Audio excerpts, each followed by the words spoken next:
Plus l'enfant est jeune, d'un côté, et plus l'enfant présente des traits pathologiques, de l'autre, plus effectivement cette présence de l'animal doit être cadrée. Alors cadrée dans les deux conditions. Au niveau de la sélection de l'animal. Tout animal n'est pas comme ça, parce que c'est simplement un animal, aussitôt ça va être bien. Non, il y a des animaux agressifs, des animaux dangereux, qui ont des passés faits de violence, de carence, etc. et qui sont dans des relations un peu difficiles. Alors ça, c'est donc la première chose.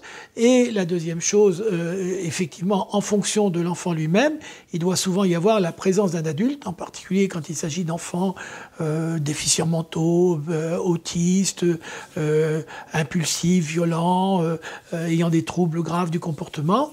Eh bien, il faut effectivement des professionnels qui soient là. Donc, le cadre est absolument essentiel.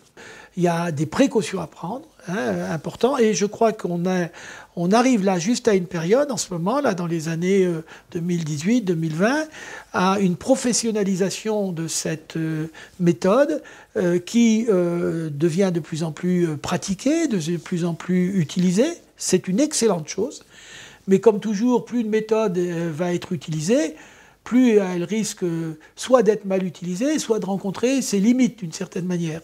Et donc cette professionnalisation est certainement une garantie à la fois pour la pérennité de ce type de soins, et moi j'y crois beaucoup, et en même temps pour que ça reste dans un cadre, cette médiation animale réintroduit quelque chose de ce qui a existé depuis la nuit des temps. Nous vivons normalement entourés d'animaux. De tout temps, bon ou méchant.